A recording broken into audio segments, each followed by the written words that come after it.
quiero comenzar diciendo que en este tiempo he podido identificar y ser testigo de cómo estos últimos meses Dios ha estado guiándonos a través de temas referentes a la iglesia como cuerpo de Cristo, poniendo el énfasis en la necesidad del pueblo en experimentar y ver manifestado a nuestro Dios Todopoderoso. Alabado sea el nombre de Jesús, que son principios bíblicos que lamentablemente muchos han quedado en el olvido.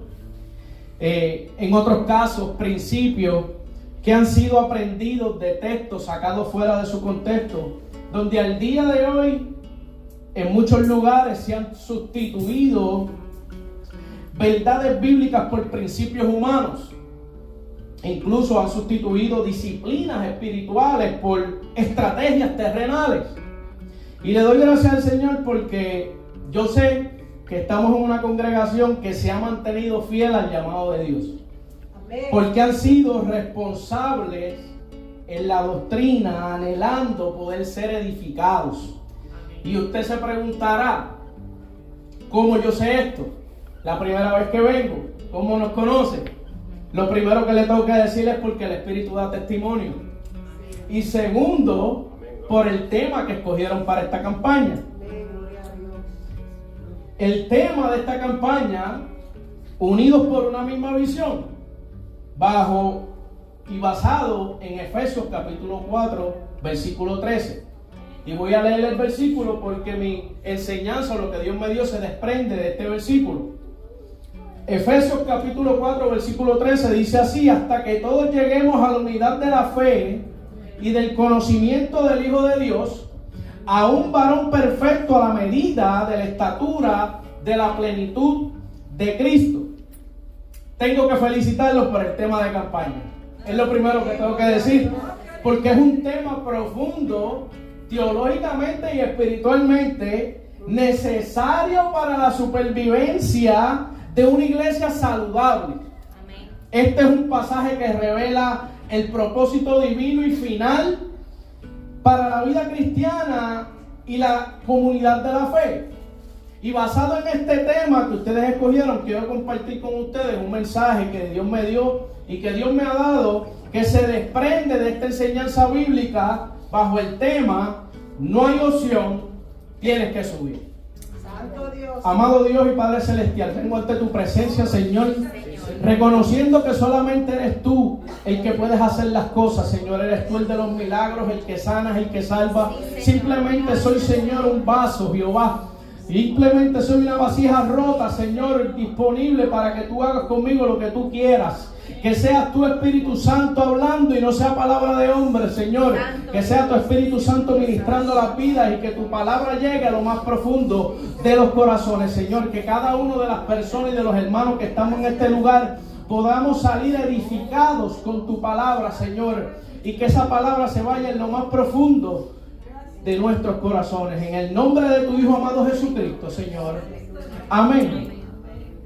Y para poder entrar de lleno en lo que Dios quiere hablarnos en esta noche, yo quisiera comenzar poniendo en contexto unos atributos y unas características del Dios al que nosotros le servimos, utilizando como base el concepto de que Dios es trascendental. Dios es trascendental. Muchas gracias. Esto se refiere a la idea que Dios existe más allá de la realidad física y que está fuera del alcance de la comprensión completa del ser humano. El concepto trascendental significa que Dios no está limitado por leyes naturales o por el mundo material, sino que está en una esfera superior y distinta, independiente del universo creado. Esto quiere decir que Dios trasciende nuestras experiencias y nuestros conocimientos, que son finitos. Que su naturaleza y existencia no pueden ser plenamente comprendidas a través de la razón. Estamos hablando de un Dios que no tiene rival, que no hay dioses por encima de él. Alabado sea el nombre de Jesús. Un Dios infinito, un Dios eterno, un Dios omnipotente, omnisciente, un Dios santo. Estas son cualidades que exceden los límites del ser humano y del mundo físico. O sea, estamos hablando de un Dios que habita en las alturas, en la santidad, en lo alto y en lo sublime. Amén. ¿Estamos de acuerdo? Amén. Aleluya.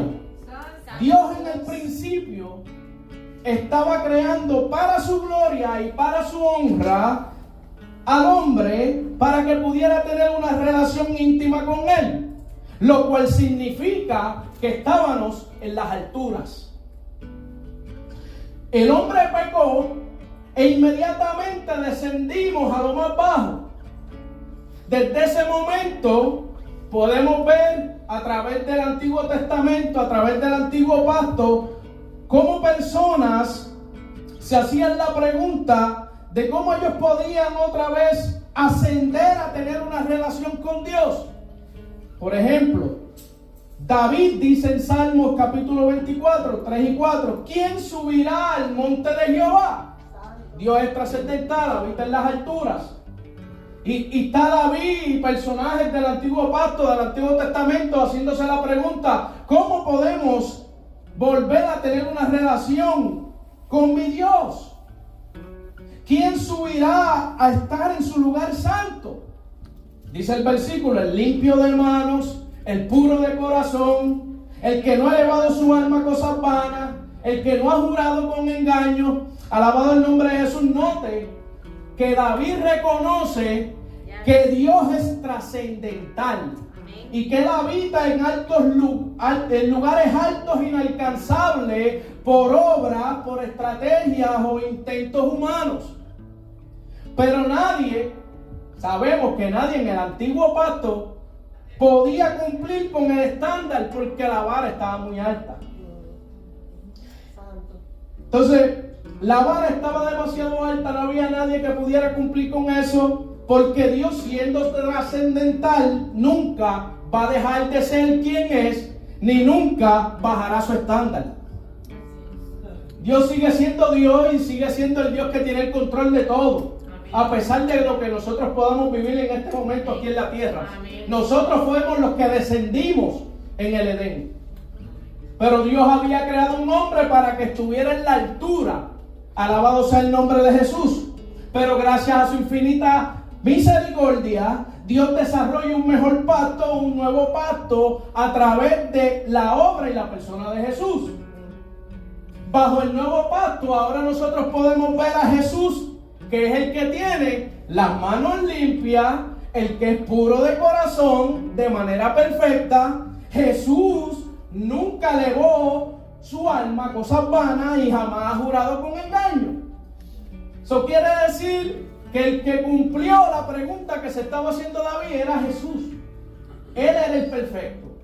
Él fue el que pudo hacerlo. Y ahora en su justicia, dada a todos los que en Él creen y los que en Él creemos, podemos ascender a su monte y estar en su lugar santo. Amén. Nuestro Señor Jesucristo pudo subir a la morada, al monte santo. Y si por la fe nosotros somos conformados a su imagen, a la imagen de Jesucristo, tenemos el puente que hace posible nuestro ascenso. Dios habita en las alturas. Entonces, cuando Pablo está hablando en Efesios 4:13, que fue el tema que ustedes escogieron, mi alma adora a Dios, Pablo está hablando de una medida, está hablando de una estatura. Pablo, el apóstol, se está refiriendo a un crecimiento, a un ascenso, a una altura. Quiere decir, iglesia que me escucha, que el llamado es a subir. El llamado es a subir. La vida cristiana es un camino ascendente hacia la perfección. Siendo Cristo nuestro modelo, el prototipo, lo conocemos.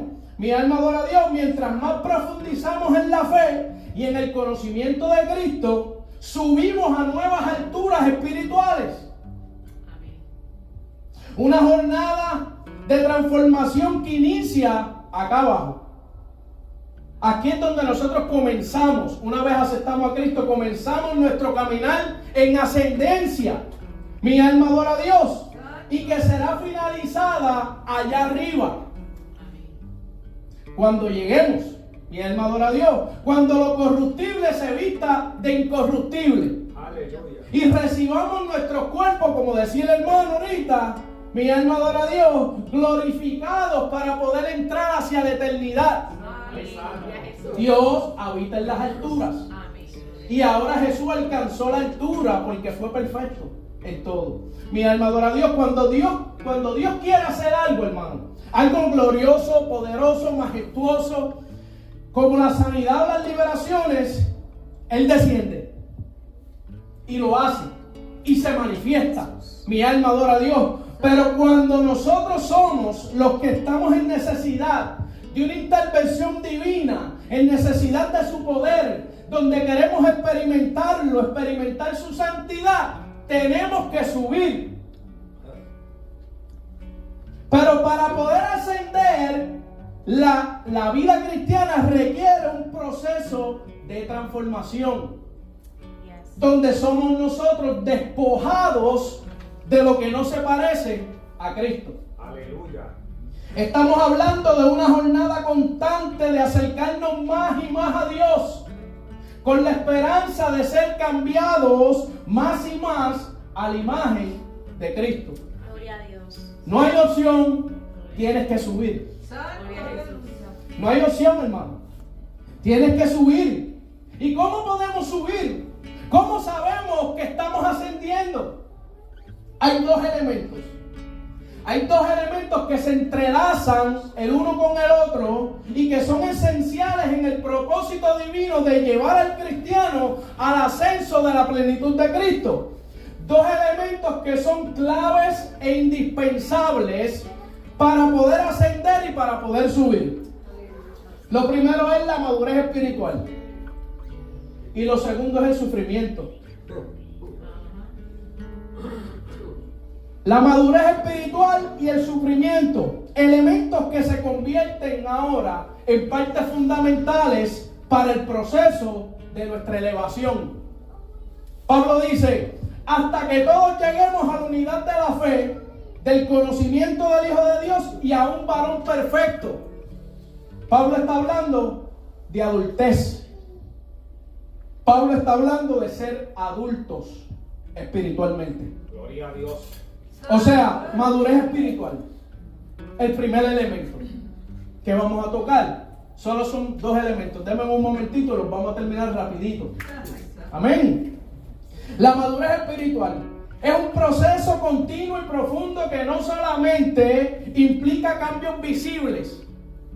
No solamente implica cambios visibles, sino que también es una transformación en nuestro interior. En cómo un creyente entiende su relación con Dios, con los demás y con el propósito que tiene su vida.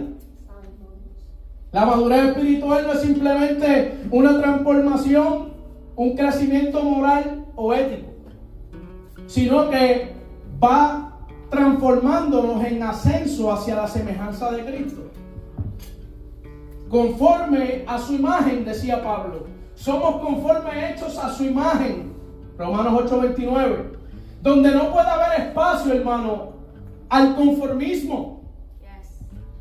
Donde tenemos que morir diariamente al ego, al orgullo y a los deseos carnales para poderle permitir a Cristo o permitir que la vida de Cristo se manifieste en cada aspecto de nuestra existencia. Adiós. Gálatas 2:20 dice, Pablo, ya no vivo yo, mas Cristo vive en mí, aleluya.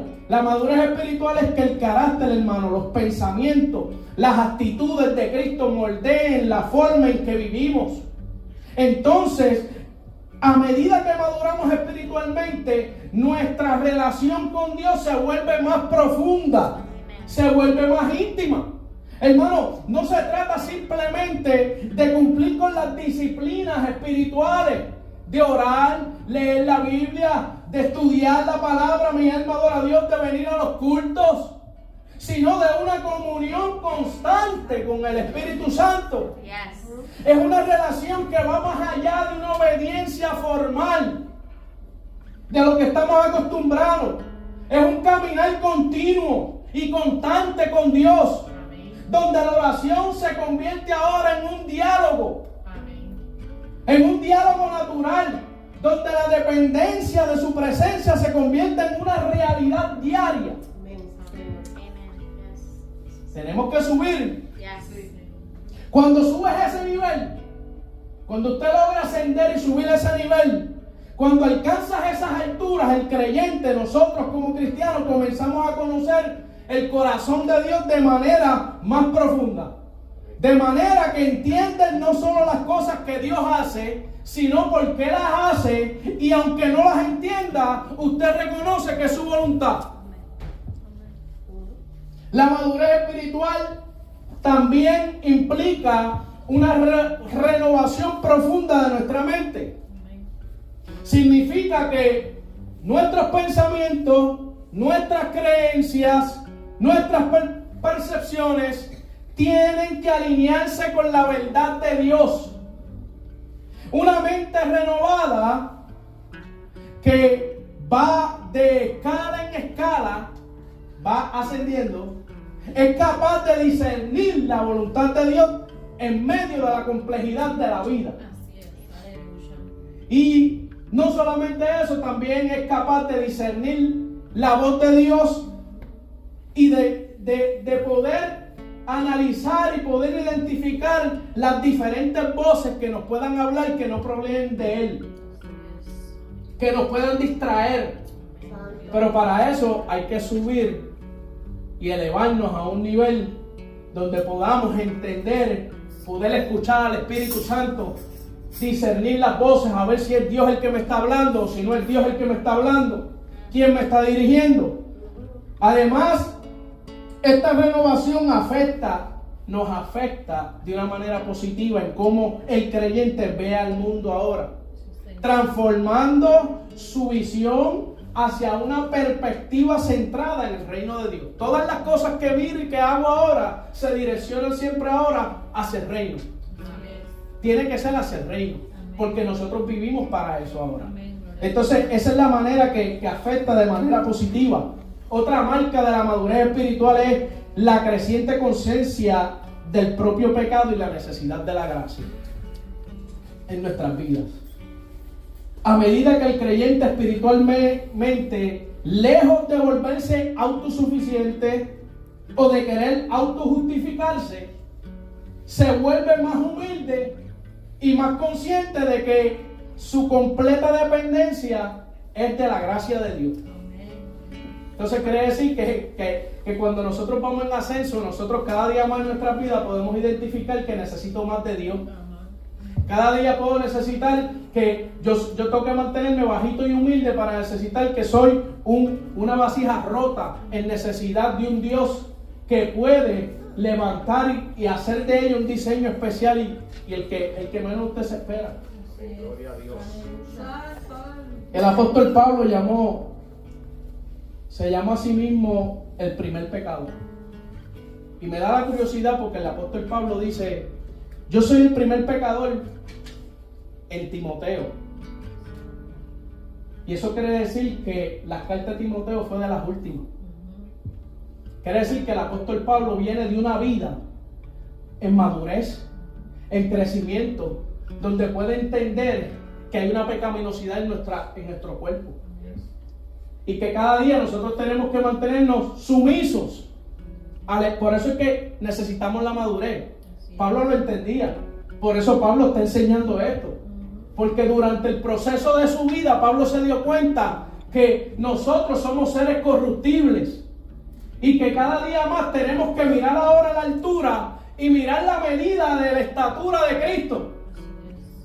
Usted coge una cinta y usted la abre y lo primero que va a hacer es, casi nunca usted mide la cinta y la cinta siempre le va a quedar grande.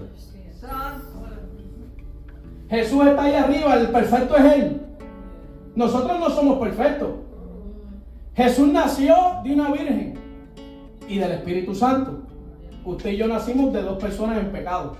Entonces la estatura está allá arriba y siempre ahora la estatura es alcanzar a ser como Él. Yo quiero ser como Él, pero yo sé que yo no soy como Él, pero yo quiero ser como Él. Porque Él vino a darme el ejemplo a mí de que se puede vivir una vida en santidad. De que te puedes negar al pecado. De que puedes vencer en medio de las pruebas y de las tormentas. Entonces, cuando yo siento que hay algo que está interrumpiendo en mi fe, yo me paro y miro. No, pero Jesús pudo. Ese es el ejemplo. Esa es la estatura. A la medida que el creyente madura espiritualmente, desarrolla un discernimiento. Un discernimiento espiritual un poco más agudo.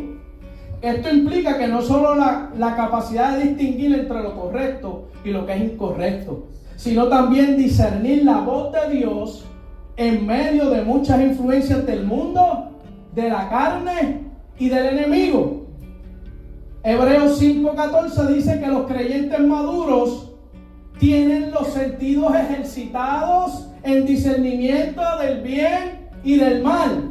Es una altura, hermano, donde el discernimiento se manifiesta en la capacidad de navegar por las áreas más complejas de la vida. Por las áreas más complejas de la vida, con sabiduría divina, ayudándonos a tomar decisiones que glorifican a Dios, que aportan alabanza de su reino. La madurez espiritual se evidencia por un amor que se asemeja al amor sacrificial de Cristo, un amor que no es simplemente una emoción, ni simplemente una disposición de servir, de perdonar y de dar uno mismo de manera desinteresada. Jesús enseñó que el mayor mandamiento es amar a Dios con todo el corazón y amar al prójimo como a sí mismo. Un creyente maduro entiende que el amor redentor de Cristo es madurez. Ese amor solamente usted lo puede experimentar cuando usted madura. Nosotros hablábamos en el programa de eso. Un amor que usted no lo encuentra afuera. Es un amor distinto. Es un amor que solamente usted lo va a experimentar cuando usted viene a Cristo y comienza a experimentar el amor que Dios le da a usted. Y nace en usted ahora esparcir ese amor hacia los demás. Aleluya. Es un amor distinto. Pero para eso tenemos que subir. Tenemos que subir.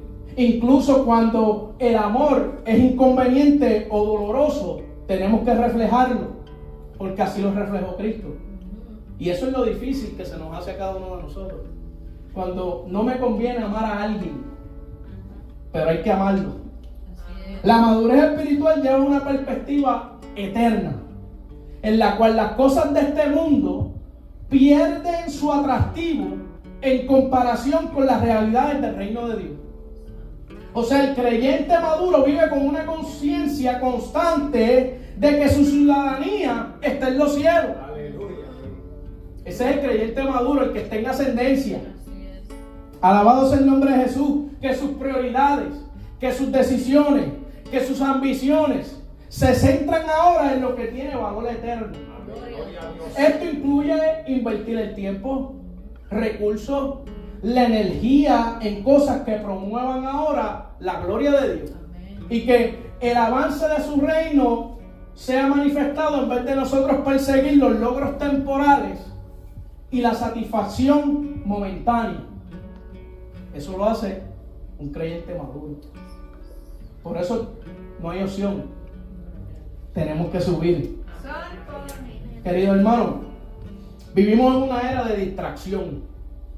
Una era donde todo está diseñado para desenfocarnos. Vivimos donde todo está diseñado para desenfocarnos. Las redes sociales, los videos, los juegos, las películas, las series de Netflix. Mi alma adora a Dios, aplicaciones de streaming, redes sociales. Esa es la vida en que estamos viviendo hoy. Y cuando nos proponemos en el corazón subir, Satanás va a buscar la manera de mantenerte abajo a través de personas, de situaciones, de sucesos, de eventos. Mi alma adora a Dios, a través de la acusación. Sí, Señor, aleluya. Santo Dios. No, tú no eres santo lo suficiente para subir. Tú no eres santo lo suficiente para ascender. Mi alma adora a Dios. Dios no te va a aceptar. Eres un perdedor. Tú no sirves para esto. Hay personas mejores que tú. El acusador. Pero nosotros no subimos porque somos dignos. Mi alma adora a Dios. Intentamos subir porque sabemos que no lo somos. Pero ahora tenemos a aquel Jesús. Y a través de Él, lo que es imposible para nosotros, es posible para Él. La madurez espiritual no es simplemente un estado alcanzable. No es simplemente un estado alcanzable, sino es un proceso dinámico de transformación continua que impacta cada área de nuestras vidas. El desarrollo de una vida centrada en Cristo, guiada por el Espíritu Santo y direccionada hacia el reino de Dios. Una iglesia o un creyente verdaderamente maduro no se conforma con el crecimiento superficial. No se conforma, sino que busca una profunda comunión con Dios. Se empeña en buscar una renovación interior constante y una vida marcada por el amor y el sacrificio reflejados en Cristo. Quiere decir, hermano, que cuando estamos subiendo a través de la madurez, hay profundización en el conocimiento de la palabra. Hay un deseo creciente por estudiar la Biblia y aplicarla a nuestras vidas diarias. No solo se trata de conocer las Escrituras, hermano, sino de vivir según los principios bíblicos. ¿Cuántos años tenemos la Biblia? ¿Cuántos años la leemos? Eso es parte del proceso. Pero es vivir los principios que en ella hay. Los principios que aprendemos y leemos en la Biblia.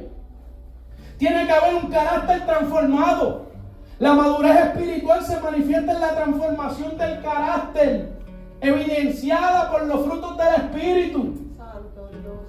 Y todos conocemos eso. Tenemos que tener amor, tenemos que tener gozo, tiene que reflejarse la bondad, la paciencia. Mi alma adora yo, la fe, la mansedumbre.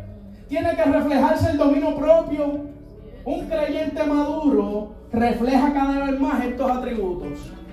Un creyente maduro refleja estos atributos en sus relaciones y en sus decisiones. Porque no es simplemente conocerlos. Quizás yo le puedo decir a ustedes, dígamelos de memoria, ustedes se lo saben. Los pueden enumerar del 1 al 10, del 1 al 12. Pero la idea de esto es que esas relaciones y esas decisiones que tomamos sean influenciadas por los frutos, por lo que hagamos. Alabado sea el nombre de Jesús. Tiene que haber una mayor dependencia en Dios. En lugar de depender de nuestro propio entendimiento, un creyente maduro confía en la guía y en la provisión de Dios. Eso se nos hace bien difícil, y más en este tiempo en que vivimos, donde necesitamos trabajar, necesitamos chavos para los biles. Mi alma adora a Dios. Es tan difícil, pero eso es lo que dice la Biblia. Y eso es lo que hace un creyente maduro. Confía en la guía y la provisión de Dios. La oración y la búsqueda de la dirección divina son constantes en la vida de un creyente maduro. Tiene que haber, hermanos, servicio a los demás. Tiene que haber servicio a los demás. La madurez espiritual se ve en la disposición de servir a otros. Servir a otros, tanto aquí, dentro de la iglesia, como afuera. Tiene que haber servicio y se tiene que manifestar. Eso es madurez espiritual. Y estamos hablando de que cuando nosotros manifestamos estas cosas, estamos ascendiendo. Estamos ascendiendo porque estamos siendo como aquel que está allá arriba. En la regla, al final. Mi alma adora a Dios. Y no solamente servir a otros, servir sin esperar nada a cambio. El servicio es una expresión de amor y de obediencia a Dios. Tiene que haber unidad y amor en la comunidad, hermano. Una iglesia madura promueve la unidad y el amor entre sus miembros, siguiendo el mandato de Jesús de amar a los demás como Él nos amó a nosotros. Eso es una iglesia madura. Los conflictos se manejan con gracia ahora, y se manejan los conflictos con perdón, porque hay madurez. Es una iglesia madura y las cosas se manejan diferente, porque estamos en ascenso, porque nos queremos parecer al ejemplo que tenemos. Mi alma adora a Dios. Tiene que haber resistencia en los tiempos difíciles. La madurez espiritual también se mide por la capacidad de mantenerse firme en la fe. Usted tiene que mantenerse firme en la fe durante momentos de pruebas, dificultades, confiando en que Dios tiene el control. Eso lo hace un cristiano maduro. Yo no sé si usted me está entendiendo. Un cristiano maduro tiene que compartir el evangelio. Tiene que compartir el evangelio. Un creyente, una iglesia espiritualmente madura tiene un deseo creciente de compartir el mensaje, viendo a Dios, el mensaje de salvación con otros. De la misión. ¿Cuál es la misión? Ir a ser discípulo. Y tiene que haber ese deseo de ir a ser discípulo, de que la gente escuche el mensaje, de predicar, de traerlos a la iglesia para que en la iglesia escuchen. Y si no pueden venir o le tienen 20,000 excusas, predíqueselo usted. Predíqueselo usted. Porque para eso es que Dios nos llamó. Nosotros somos los primeros profetas. No hay que esperar que el pastor haga una actividad para ir a la calle, o para ir afuera, o para ir al vecindario donde usted vive. Le toca a usted, hermano. Nos toca a nosotros. En nuestros trabajos, en nuestro vecindario. Personas que Dios pone. Hasta en el avión te sienta alguien. Y tiene un propósito, porque en la vida del creyente todo tiene propósito. Lo que pasa es que nosotros en el mundo que vivimos no nos damos cuenta a veces. Gloria a Dios. Pero cuando usted está en ascenso, usted va a poder identificar esas ocasiones. Amén. Amén. Tiene que haber humildad y autoelevación constante. La madurez se caracteriza por la capacidad de reconocer nuestros propios errores. Qué difícil se nos hace eso. Y se supone que no. Pero esa es nuestra humanidad. Y tenemos que tener la capacidad, cuando maduramos, de reconocer cuando estamos mal. De reconocer cuando cometimos el error nosotros. Eso lo hace la humildad de una persona y un creyente maduro. Tenemos que reconocerlo y tener la disposición de crecer continuamente con nuestros hermanos. El creyente maduro no se considera perfecto. Escuche bien. El creyente maduro no se considera perfecto, sino que sigue buscando ser más como Cristo. Amén. No, ¿qué dijo Pablo? No es que yo lo haya alcanzado ya, es que yo prosigo a la meta. Pablo sabía que él no iba a ser perfecto en la tierra. Por eso Pablo tenía que decir, no, para mí el morir es ganancia. Porque cuando él se muriera, él iba a completar la fase que le faltaba para ser perfecto en la eternidad.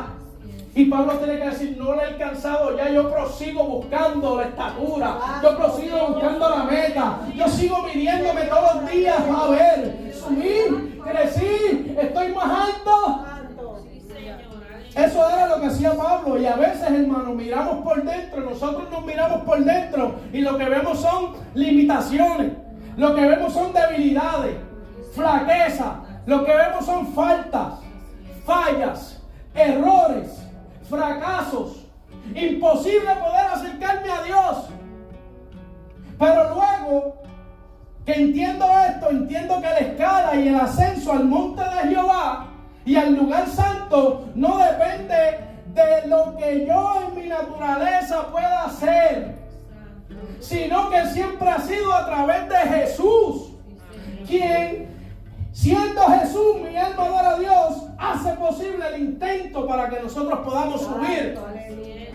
Por eso es que Él es el estándar, porque cada vez que usted lo mira, usted quiere subir a la altura de Él. Usted quiere, no que llegue a la altura, acercarme. Me quiero acercar cada día más al ejemplo. Me quiero acercar cada día más al prototipo. Esa fue la regla que Dios miró en el principio y no vio a nadie justo. Dios no vio a nadie. Todos me van a fallar. Y le dice al hijo, tienes que ir tú. Tú no me vas a fallar. Entonces ahora nosotros tenemos que procurarnos mirar esa regla, porque el perfecto es Él. Estamos hablando, hermano, de procesos que son inevitables y necesarios para poder avanzar en nuestro ascenso hacia el destino que ya Dios ha trazado para nosotros. Los procesos son vías de ascenso, trayectorias para subir. Y esto me va a llevar al segundo elemento, el sufrimiento. Sí, Señor. Aleluya. El sufrimiento. El sufrimiento es parte esencial del llamado para alcanzar la plenitud de Cristo. Amén. Jesús mismo dijo, si alguno quiere venir en pos de mí, niéguese a sí mismo, tome su cruz y sígame. El camino de la cruz es un camino de sufrimiento, pero también es el camino que nos lleva a la gloria y a la madurez. A veces el enemigo nos quiere llevar a interpretar procesos como que los veamos de la manera en que son estancamientos.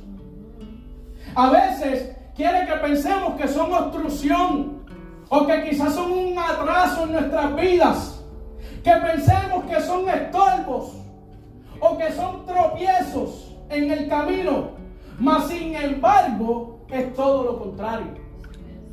Son trayectorias necesarias que te impulsan a otra altura, a otro nivel de gloria espiritual, que te eleva a una cercanía con Dios.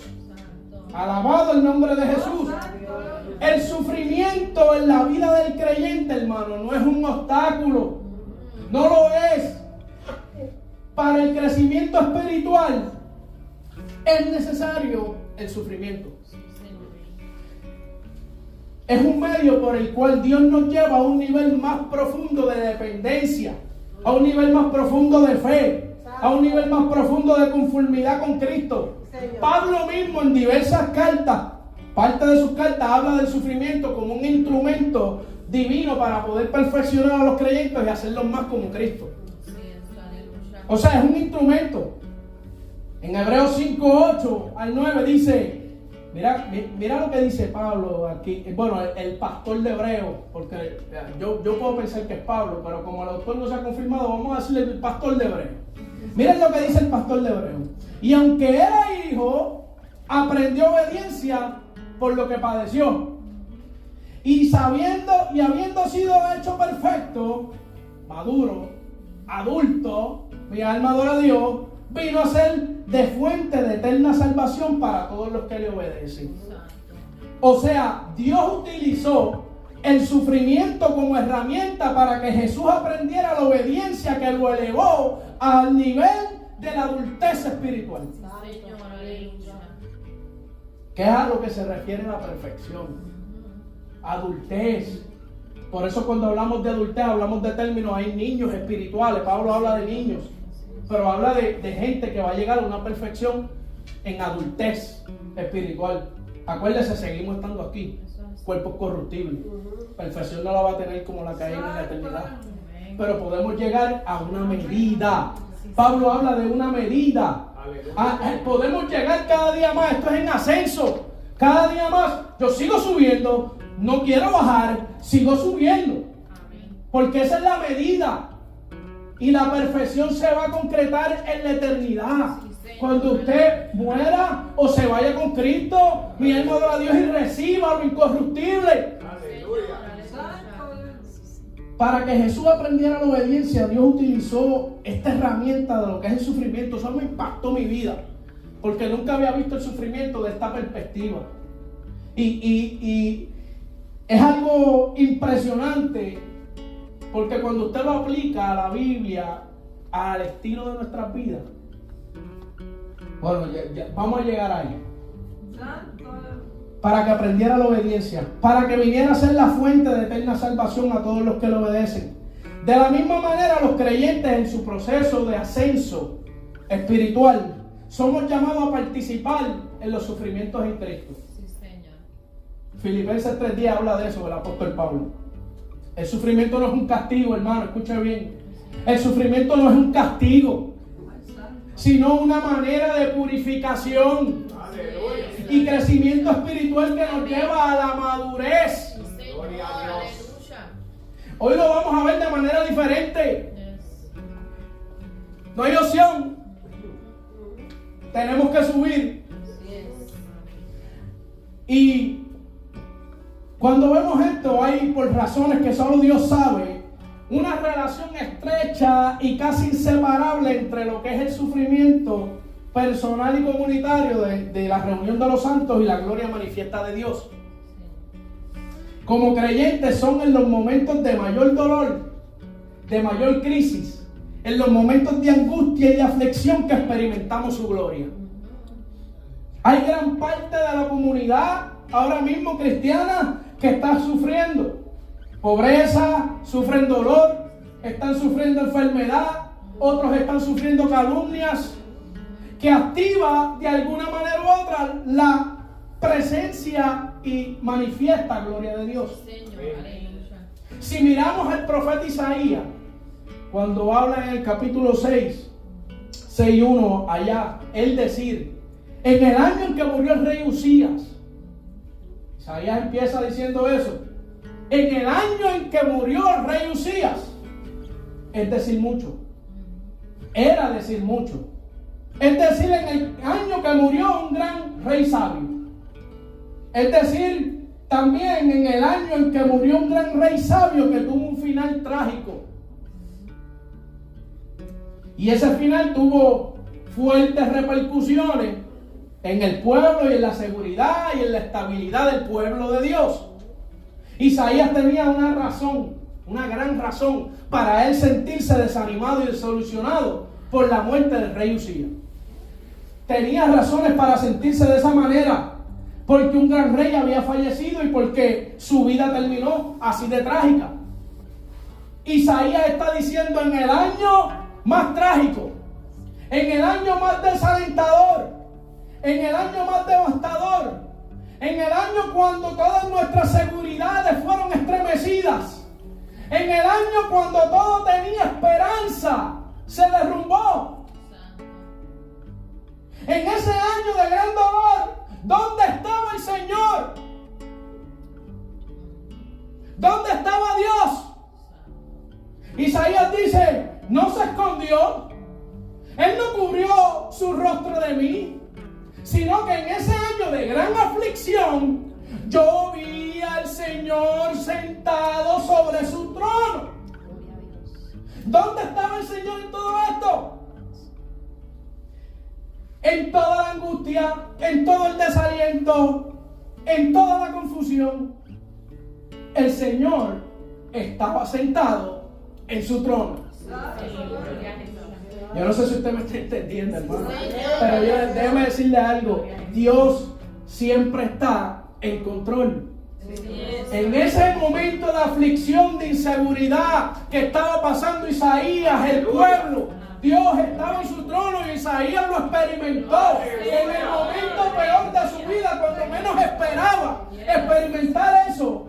Fue cuando Isaías lo experimenta. El Señor estaba sentado en su trono, alto y sublime, pero el rey Usías había muerto. Pero el pueblo estaba confundido, pero había aflicción. ¿Y dónde estaba Dios? Dios aún estaba en su trono y aún estaba a cargo de toda la creación, y todavía Dios sigue sentado en su trono. La vida suya, la mía, la aflicción no es un obstáculo, sino es la puerta para experimentar otro nivel de gloria. Es la puerta para experimentar otro nivel. Alabado sea el nombre de Jesús. Cuando vamos al libro de Hechos, Esteban, en el libro de Hechos, ve los cielos abiertos y al Hijo de Dios sentado a la diestra, cuando estaba siendo apedreado y martirizado.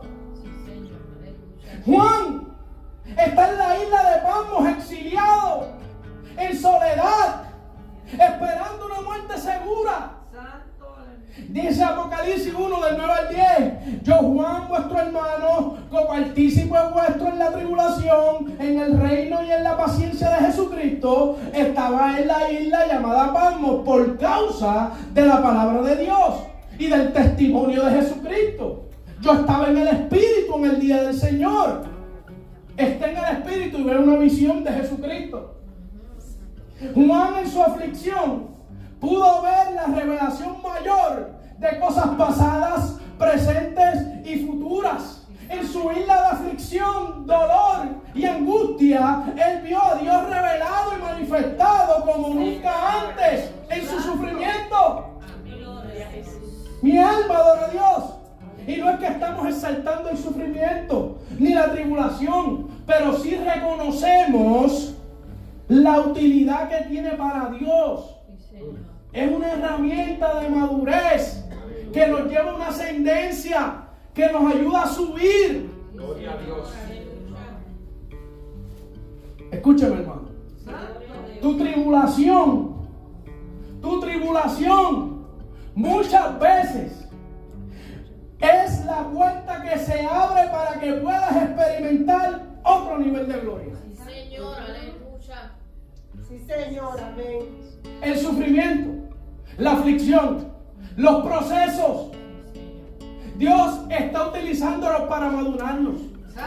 Los hombres de la Biblia todos vivieron procesos Así es, aleluya. de años. Lo que pasa es que nosotros queremos ver todo rápido a nuestra manera. Así es. Y Dios es el que conoce cuándo es que nosotros estamos listos, no nosotros. Así es. Mi alma adora a Dios. Amén, gloria a Iglesia, no hay opción. Tienes que subir. Tenemos que subir. ¿Y por qué subir? Porque Dios está en las alturas. Crecimiento. Arriba, mira hermano, arriba las cosas se ven completamente diferentes. Desde arriba las cosas son distintas. La perspectiva de las alturas es muy distinta que abajo. Desde abajo lo que nosotros ¿qué vemos? Vemos dolor, vemos angustia, vemos heridas, vemos insultos de abajo. De abajo vemos rechazo, atrasos, vemos críticas, vemos aflicciones. Pero desde arriba vemos el cuadro completo. Y en vez de estas experiencias vemos dolores necesarios que nos llevaron a la victoria. Vemos heridas que sanaron para ayudar a otros. Señor, aleluya. Aparentes atrasos que nos ayudaron a evitar resbalones. Vemos aflicciones que nos abrieron las puertas a una elevación más alta de madurez. Desde acá abajo parecen insultos, parecen vituperios, pero a la altura del varón perfecto son bendiciones. Gloria a Dios. Y qué mejor testimonio a través del sufrimiento que el del apóstol Pablo, que escribe esta carta de Efesios. En los momentos cuando Pablo enfrentaba encarcelamientos, debilidad, persecuciones, pruebas personales, que fueron esas situaciones y esos momentos los que lo inspiraron para escribir estas frases que les voy a mencionar ahora. En el sufrimiento, Pablo dijo: todo lo puedo en Cristo que me fortalece. En el sufrimiento, Pablo dice: por lo cual, por amor a Cristo, me gozo en las debilidades, en afrentas, en necesidades, en persecuciones y en angustia, porque cuando soy débil, fuerte soy. A través del sufrimiento, el apóstol Pablo escribió: nos gloriamos en las tribulaciones, sabiendo que la tribulación produce paciencia. En medio del sufrimiento, el apóstol Pablo escribió: porque esta leve tribulación momentánea produce en nosotros una cada vez más y excelente y eterno peso de gloria. Fue en sus momentos de sufrimiento cuando Pablo sigue escribiendo: porque para mí el vivir es Cristo y el morir es ganancia. En momentos de sufrimiento, el mismo Pablo sigue escribiendo diferentes versículos que podemos ver a través de su sufrimiento, como: estamos atribulados en todo, pero no angustiados; estamos en apuros, pero no desesperados; perseguidos, pero no desamparados; derribados, pero no destruidos. En medio del sufrimiento, sigue escribiendo: de todos modos, en todas estas cosas somos más que vencedores por medio de aquel que nos amó.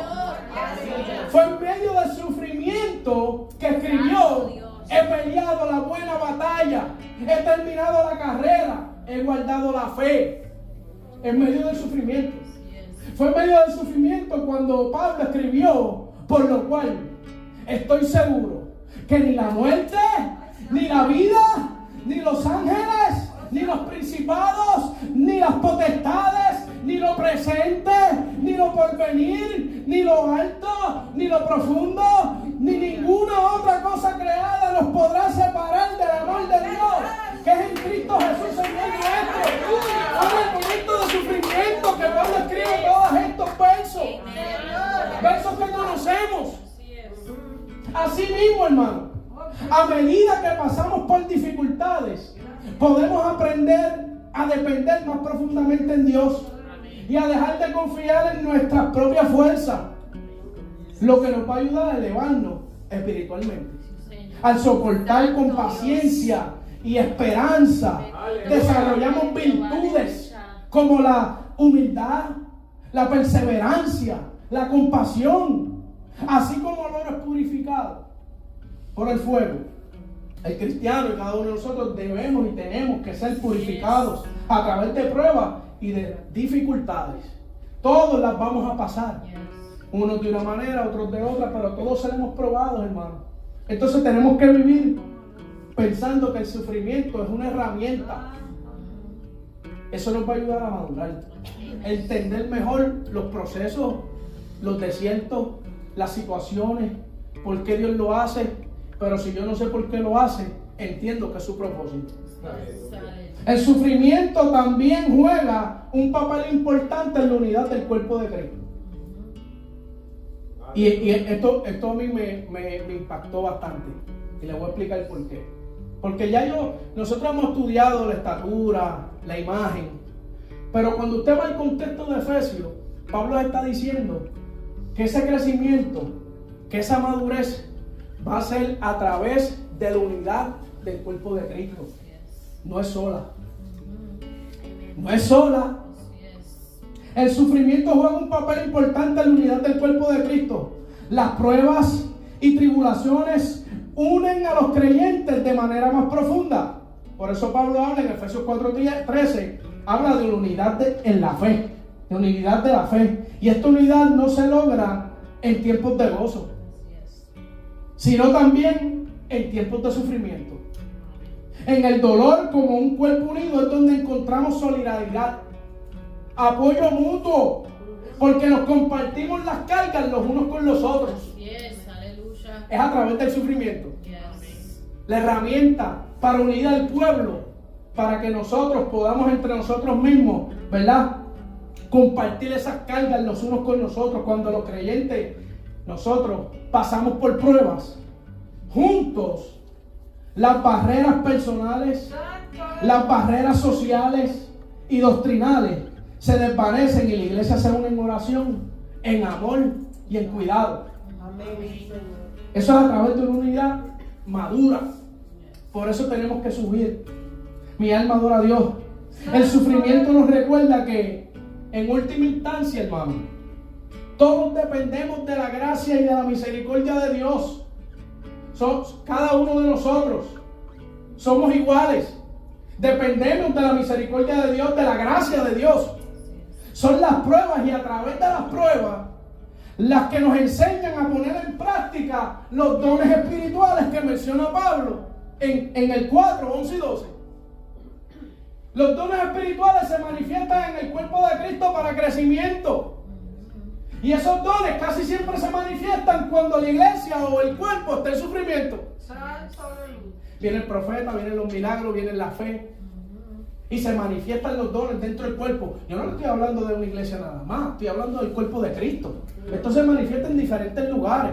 Y si usted identifica a una persona como hermano en Cristo, también, que no sea de esta congregación.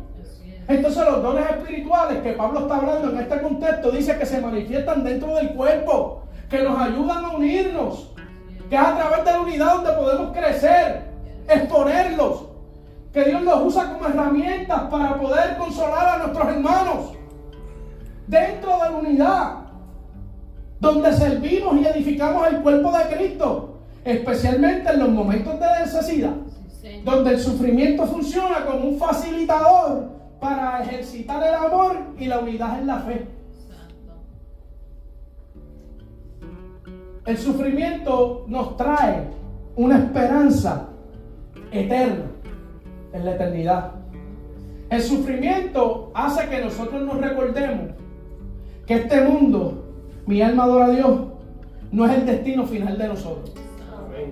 A través del sufrimiento nosotros tenemos ahora una perspectiva donde tenemos que recordarnos, este no es nuestro destino final, y que hay una esperanza más grande en la eternidad. El sufrimiento nos recuerda que todavía estamos en un mundo caído, en un mundo que el mismo mundo pide por redención, porque venga la restauración.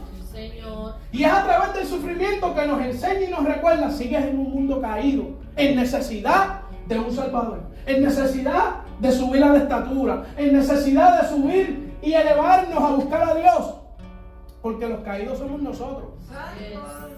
Entonces ahora allá afuera está este tipo de cosas donde Dios tiene que someterse a los decretos de la gente, Dios tiene que hacer lo que ellos digan, y hay un ego y una prepotencia en diferentes personas que yo he escuchado. No voy a mencionar el nombre por ética, pero usted escucha a estas personas y yo digo: wow, pero esta gente se le olvidó que nosotros dependemos de Dios, que cada uno de nosotros seguimos siendo barro, que cada uno de nosotros no podemos imponerle a Dios si a Él le place. ¿Viste qué distinto el vocabulario? Pero lamentablemente este es el mundo que nos ha tocado vivir. Y por eso me gusta, porque una iglesia que escoge temas como este es una iglesia que tiene la mirada puesta en el cielo. ¿Usted sabe qué? Yo no veo gente de 5 a 6 pies, literal. Yo veo gente que se está elevando. Yo veo gente más grande. Veo gente que está subiendo en niveles espirituales. Gente que se está direccionando para arriba. Tenemos que cambiar nuestra mentalidad. Gloria a Dios. Una eternidad nos espera. Hay moradas esperándonos. Hay gloria. No existirá dolor. Mi alma adora a Dios. Nos recuerda que este mundo es un mundo caído, pero que también apunta hacia el día en que Cristo lo va a restaurar todo. Al ascender, el creyente mantiene sus ojos puestos en esa gloria futura. El llamado a subir incluye la promesa de que todo dolor y sufrimiento será redimido y sanado en la vida eterna, donde Apocalipsis 21:4 dice: enjugará Dios toda lágrima de los ojos de ellos, y no habrá más muerte, ni habrá más llanto, ni clamor, ni dolor, porque las primeras cosas pasaron. Ya yo estoy terminando con esto, hermano. Ya yo estoy terminando con esto, pero yo vine a predicarle una iglesia que quiera ascender a las alturas y que quiera arrebatar el reino de los cielos, cueste lo que cueste. No importando lo que pase, claro que somos seres humanos, que sufrimos en nuestra carnalidad, pero tenemos que aplicar que Dios es más poderoso que todo lo que puede ocurrir a nuestro alrededor. Tenemos que accionarlo. Mira, hermano, si hay algo que yo he podido identificar durante el proceso de mi caminar en Cristo, es que el daño que se ha hecho a la iglesia a través de personas que tienen dobles vidas. Por causa de eso la gente no quiere venir a la iglesia. Por causa de eso la gente no quiere aceptar a Cristo. Porque la gente no ve en nosotros. No me voy a incluir porque ya yo soy otro. Yo estoy en ascenso. Porque la gente no ve en esas personas, mi alma adora a Dios, el caminar en Cristo y la expresión de la imagen que se tiene que ver a través de nuestros testimonios. Y no simplemente dar un tratado, estoy hablando de un estilo de vida. Es un proceso, hermano, de años. Así es. Quizás una persona no se va a convertir de un día para otro, pero lo ha visto 4 años usted viviendo una vida en Cristo, y llega el momento en que esa semilla da fruto. Porque esto se trata de procesos, hermano, de experiencias que toman años. Entonces ahora vivimos en la generación microondas, cuando hablamos Yamil y yo en el programa. Generación microondas, yo lo quiero ahora, yo quiero que Dios se manifieste ahora, sáname ahora, sana a mi familia y pega a mi familia ahora. Y yo decreto. ¿Ven? Este tipo de cosas a mí me molestan. ¿Y usted sabe por qué? Porque es que cuando tú conoces el Evangelio y tú conoces la riqueza que hay en el Evangelio y lo que Dios nos enseña a través de él, usted ve una cosa totalmente distinta. Entonces yo me hago la pregunta, ¿qué tipo de vida cristiana están viviendo esta gente? ¿Dónde está en la Biblia que yo no lo encuentro? ¿Usted me entiende? No hay opción. Aquí tenemos que subir. ¿Usted sabe por qué? Porque si usted no sube, se estanca. Y si no se estanca, va a descender más todavía. Aquí no hay opción. Aquí tenemos que subir. Aquí tenemos que subir, hermano. O sea, de ahora en adelante, cuando nosotros salgamos esta noche por esa puerta, yo lo que quiero y lo que Dios me puso en el corazón era eso. Hermanos, que vamos a vivir sufrimiento, que son procesos, que todo eso es parte y se entrelaza con lo que Dios hace a través de la madurez, para que nosotros podamos ascender y mirar el escalafón de la cinta, de la perfección que está arriba, que es Cristo, el sacrificio perfecto. Dios no encontró a más nadie, hermano, y Él lo hizo, vino, hizo y cumplió. Y en la cruz del Calvario, siendo Cristo en sufrimiento en una cruz, latigado, molido por nuestros pecados, en ese momento todavía Jesús dijo: si es posible, pasa de mí la copa. Pero tú sabes qué dijo: no, que se haga tu voluntad, porque no había más nadie. Déjame decirte, hermano, no había más nadie. Y por eso Él tiene el regalo que Dios le dio de estar a la diestra, de ser rey. Y nosotros ahora tenemos que mirar ese espejo. Dios es santo, hermano. Nosotros no vamos a llegar al cielo así. Allá habita la santidad. Y usted sabe que me impacta la historia de Isaías. ¿Usted sabe por qué? Porque cuando Isaías estaba mirando la visión, dice la Biblia que Isaías estaba parado mirando unos serafines. Y esos serafines ascendían a donde estaba Dios, donde las faldas cubrían el templo, donde estaba la manifestación de santidad. Los serafines iban en ascenso. Pero no solamente eso, los serafines tenían que cubrirse su cara. Con 2 alas volaban, con 2 se cubrían la cara y con 2 se cubrían los pies. Y subían en ascenso, y mientras subían, que no podían mirar la gloria de Dios porque es tan poderosa, ellos decían: santo, santo, santo. Decían: santo, santo. Isaías, viendo los ángeles acá abajo, decían: santo. Y hay muchos estudiadores que dicen que cuando Isaías ve la visión, Isaías no dijo: wow, qué gloria. Isaías dijo: ay de mí. Porque eso expuso su pecado, su pecaminosidad. Hay estudiadores que dicen que dice la Biblia que cuando ellos gritaban: santo, santo, santo, se estremecían los quiciales de las puertas. Y los estudiadores dicen: Isaías estaba parado mirando la entrada de lo que era el trono de Dios, donde ve a los serafines manifestando eso. Y eso nos enseña, hermano, la altura de la santidad. Hay gente que se conforman con mirar la gloria de afuera. Pero si usted quiere experimentar la santidad de Dios, usted tiene que ascender. Usted tiene que subir como los serafines. Usted tiene que aceptar que Dios es santo, santo, santo. Esa experiencia a mí impactó mi vida. Oye, decía: wow, los serafines, que para otra gente y para otras culturas los serafines eran seres poderosos. Yo escuché una persona hablando de este tema y él hablaba que los serafines para los egipcios y los faraones eran estos seres que ellos ponían detrás de ellos cuando ellos se sentaban, en los serafines eran los seres que los cuidaban a los faraones. Pero cuando tienen que ascender y ver a Dios de frente, se tienen que tapar. Para ellos eran seres poderosos, pero para los serafines Dios era el poderoso, Dios era el santo.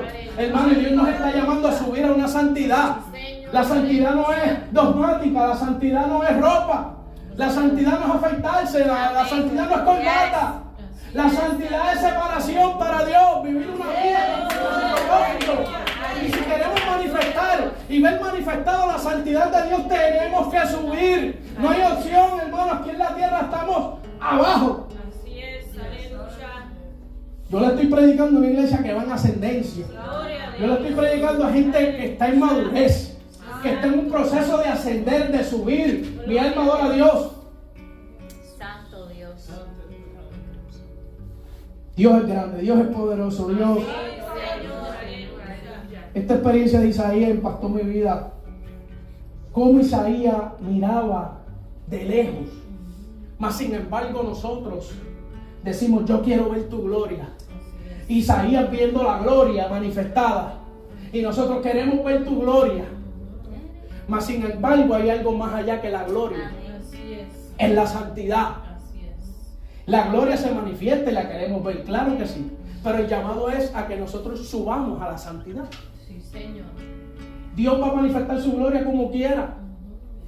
Pero Dios nos está llamando, hermano. Esto empezó acá abajo, como dijimos al principio.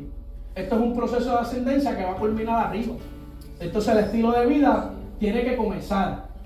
Mi alma adora al que vive y reina para siempre. Ya yo estoy concluyendo con esto. Cuando aplicamos Efesios 4:13, que fue el tema que ustedes escogieron y la relación que tiene con el llamado a subir y con el sufrimiento del creyente en el mundo actual, esto implica vivir de una manera contracultural. Vivir de una manera contracultural mientras la sociedad valora lo que es el avance, la individualidad, la felicidad momentánea. Los cristianos estamos llamados a crecer en comunidad.